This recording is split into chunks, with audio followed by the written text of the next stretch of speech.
Além disso, os senhores vão encontrar uma outra exceção interessante, que é o Instituto da Licença Maternidade.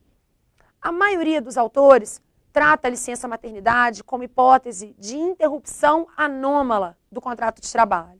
Embora a gente possa encontrar por aí também quem continue defendendo que se trata de uma suspensão anômala. Por que uma interrupção anômala? Resgatando aí há algum tempo as origens do Instituto da Licença Maternidade, quando criada, o afastamento durante o período de maternidade era pago efetivamente pelo empregador. Se o empregador era quem pagava o salário, estávamos diante de uma interrupção do contrato, com contagem de tempo de serviço, enfim, com todos os direitos que o empregado tem acesso em situações de interrupção. Entretanto, com o passar do tempo e considerando todas as limitações que eram impostas ao mercado de trabalho da mulher, o INSS acaba tomando para si a obrigação de arcar com o afastamento previdenciário. Garante a Constituição de 88 uma licença maternidade de 120 dias sem prejuízo do emprego e do salário a essa mulher por ocasião do parto.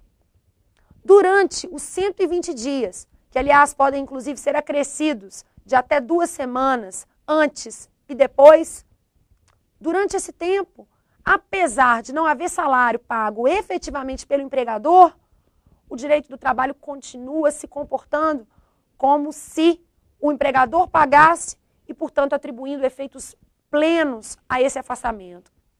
Nessa hipótese, assim como aconteceu com as outras duas, a empregada terá direito à contagem do tempo de serviço, além do depósito feito na conta vinculada do FGTS, também na forma da Lei 8.036/90. Se o senhor, portanto, estiver diante de uma situação em que precisa optar entre classificar em suspensão ou interrupção, aquela regra geral do salário resolve em 98% dos casos. Exceções, portanto, só as 3 que a gente viu agora, em que eu tenho, apesar de não pagamento de salário pelo empregador, a atribuição dos mesmos efeitos. Acontece que a CLT vai trazer para a gente algumas outras regras que eu queria também mostrar para os senhores. No artigo 471 da CLT, os senhores vão encontrar o início do tratamento das hipóteses de suspensão e interrupção do contrato. No 471, uma regra bem simples. Diz o artigo que, ao empregado afastado, por ocasião do seu retorno ao trabalho, serão asseguradas todas as vantagens que forem devidas aos demais empregados da empresa.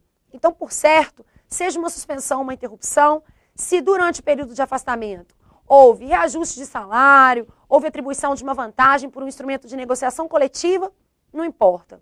O retorno do empregado ao serviço restabelece para ele as vantagens que foram dadas aos demais empregados. Além disso, e ainda na CLT, os senhores vão encontrar no artigo 474 as regras pequenas e tímidas no tocante ao Instituto Jurídico da Suspensão Disciplinar, também conhecida como balão, aliás.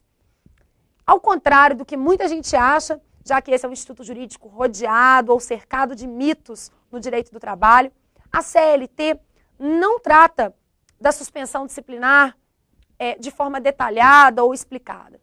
Diz o artigo 474 que o empregado que for suspenso por período superior a 30 dias corridos pode se considerar dispensado sem justa causa. Portanto, regra geral é que, obedecidos os princípios da proporcionalidade, da razoabilidade, o empregador pode, conforme, portanto, a gravidade da falta, suspender o seu empregado por até 30 dias corridos, sob pena de, incidindo em período superior a 30 dias, que esse empregado possa pleitear a rescisão imediata do contrato na forma prevista pela CLT.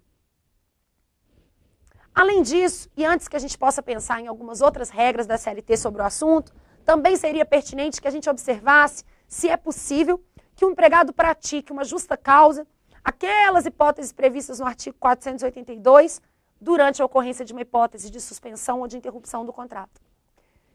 Será que o empregado de férias pode praticar uma justa causa? Ou até mesmo num dia de feriado ou num domingo? Ou em casa, deitado, fatalmente, ele pode sim. Conforme haja, obviamente, compatibilidade entre a falta e o fato de não estar ele trabalhando. Imaginem os senhores, a título de exemplo, temos dois que são muito bons. O primeiro, chamado violação de segredo da empresa. Imaginem os senhores que apenas por ocasião de estar em horário de almoço, o empregado pudesse contar ou sair por aí contando os segredos que detém em razão do exercício da função.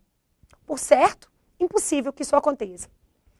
Além disso, os senhores vão encontrar na CLT, também na justa causa, a chamada agressão física contra o empregador.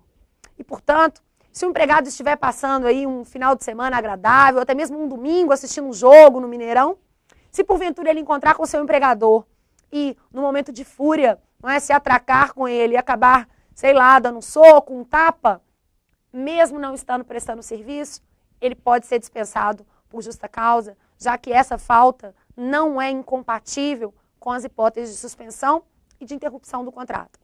Portanto, se a justa causa for praticada, eu posso extinguir o contrato, mesmo diante de uma causa de suspensão ou de interrupção do contrato.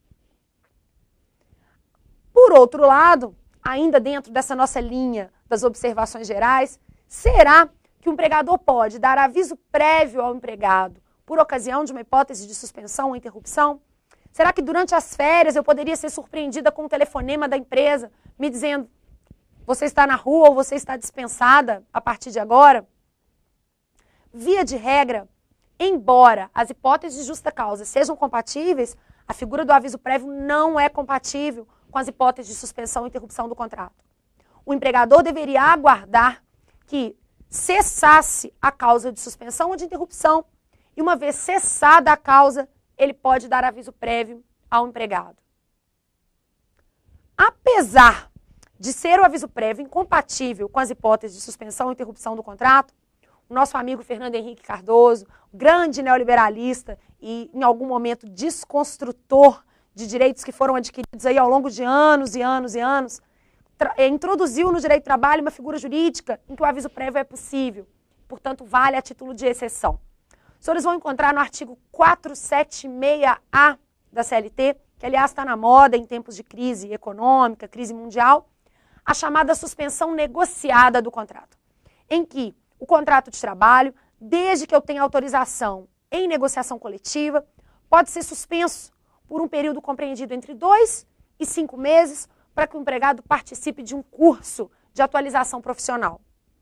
Diz esse artigo, especificamente no parágrafo 5º, que se ocorrer a dispensa do empregado durante o período de suspensão ou nos 3 meses subsequentes ao retorno ao serviço, o empregador pagaria ao empregado uma indenização no valor de 1 mês do salário no mínimo, na forma prevista no instrumento de negociação coletiva. Bom, além disso, é interessante que os senhores conheçam também a súmula de número 269 do TST, que trata da possibilidade de suspensão do contrato do empregado que é eleito diretor de uma sociedade.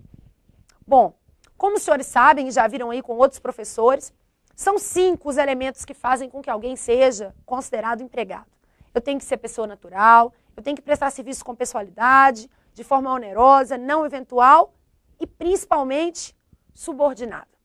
Aliás, os senhores vão ouvir com frequência por aí a expressão trabalho subordinado, que é o trabalho prestado, portanto, nos moldes da CLT e, portanto, o vínculo de emprego. Acontece que se um empregado é eleito, por exemplo, diretor de uma sociedade anônima e passa, a partir daquele momento, a simbolizar o mais alto grau de poder dentro da empresa, desaparece a figura jurídica da subordinação. Se é ele quem personifica o empregador, é impossível que eu tenha, a partir de então, simultaneamente, o sujeito sendo empregado e empregador. Nessa hipótese, os senhores vão encontrar na súmula 269 a informação de que, eleito empregado diretor, suspende-se o contrato de trabalho, a não ser que, apesar de diretor, subsista a subordinação, situação em que o empregado continua mantendo a sua condição de empregado. Bom, além disso, achei interessante, aliás, um tema bom para que a gente possa discutir nos nossos fóruns, a questão da prescrição. Talvez, por estarmos diante de dois institutos que são chamados de suspensão e de interrupção do contrato, as pessoas se confundam com frequência no tocante às chamadas causas de suspensão ou interrupção da prescrição. Suspensão e interrupção de contrato, afinal de contas, afeta ou não afeta o prazo prescricional? Os senhores vão encontrar inúmeras decisões, não só do nosso TRT daqui de Minas, como também do Tribunal Superior do Trabalho, no sentido de que a suspensão e interrupção do contrato não afetam o curso do prazo prescricional, que, portanto, mantém-se inalterado. Mas gostaria que os senhores fizessem para mim uma pesquisa, para que a gente pudesse discutir, como eu já disse, acerca da aplicação subsidiária do Código Civil. Imaginem, por exemplo, uma hipótese de aposentadoria por invalidez, em que o empregado está afastado do serviço sem condições de comparecer em juízo. Se, porventura, ele não tem condições de comparecer em juízo para exercer o seu direito de ação, fatalmente o prazo prescricional precisaria ser suspenso, sob pena de causar lesão ao direito do empregado.